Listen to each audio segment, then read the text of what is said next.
There is a bridge on Chretien Point Road just outside the town of Sunset, Louisiana, that most people cross without thinking about it.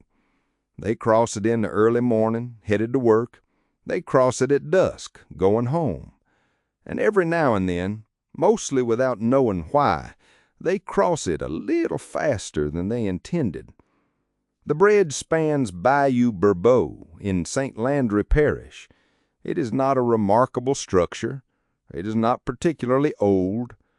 What it sits above and what happened in the field beside it is another matter entirely. On November 3rd, 1863, approximately 1,700 Union soldiers under the command of General Stephen Burbridge were camped along the bayou, believing themselves secure. The Confederates knew better. General Tom Green's cavalry, reinforced by infantry, struck before dawn, catching the Federal column in one of the more decisive surprises of the Red River Campaign. The engagement lasted several hours. Cannon fire rolled across the flat St. Landry fields. Men fell in the mud beside the bayou.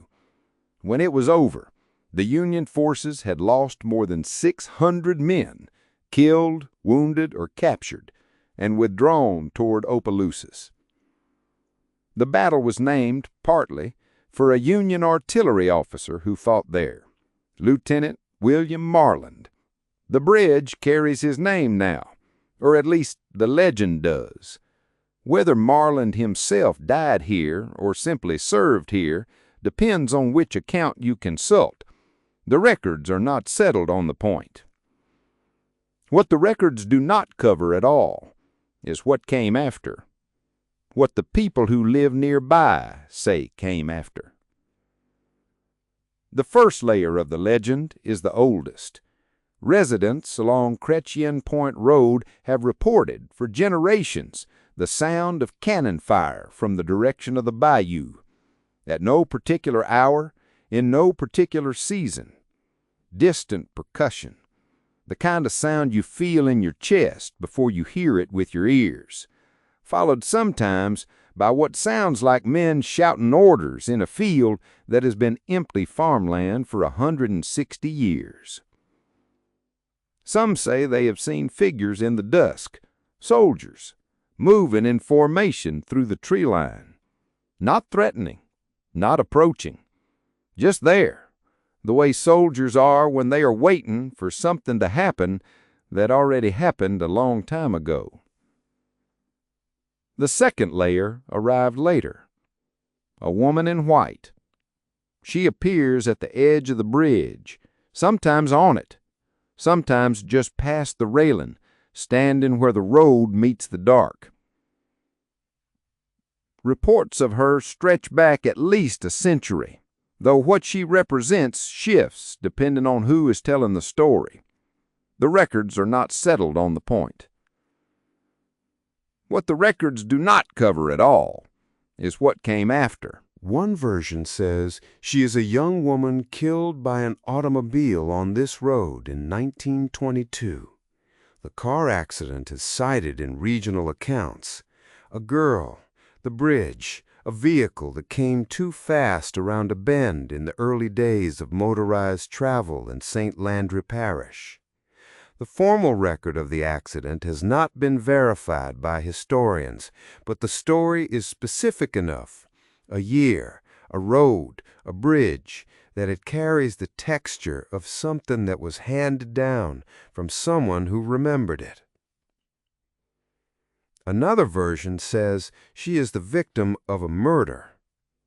In the 1970s, a body was recovered from Bayou Bourbeau near this bridge, a woman. No trial outcome was ever recorded. The case went cold the way some cases do in rural Louisiana, and the bayou kept its secret. The white dress in both stories is the same. The location is the same. Whether the woman is from 1922 or the 1970s, or somewhere else entirely, the figure people describe on Marland's bridge does not change. The third layer is the strangest, and also the most contemporary. Visitors to the bridge report that their car radios cut out, their cell phones lose signal, electronic equipment behaves strangely. This has been connected by some to the nearby Chretien Point Plantation, one of the oldest plantation homes in Louisiana, with its own documented legend of buried treasure associated with John Lafitte. There are those who believe the land along this stretch of Chretien Point Road is simply saturated with something old enough and heavy enough to interfere with things that run on electricity. Whether that is folklore or physics, nobody has answered satisfactorily. What is not in dispute, the Battle of Bayou Bourbeau happened. The men who died in that field were real. The cannon fire, the mud, the retreat toward Opelousas, those are in the record books. The woman in white may or may not have a name. The murder may or may not have a killer who was ever held to account. Marland's Bridge holds all of it. 3 separate tragedies, a battle, an accident, a crime, layered over one another on the same stretch of road above the same dark water, as if the bayou collects grief the way it collects rainfall, slowly, silently, until it has more than it can hold.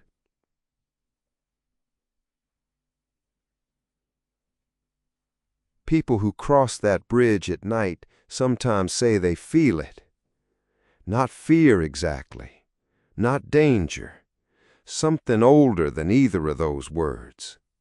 The feeling of being in a place where the past is not behind you, where it is standing right beside you, in the road, in a white dress, waiting to be recognized.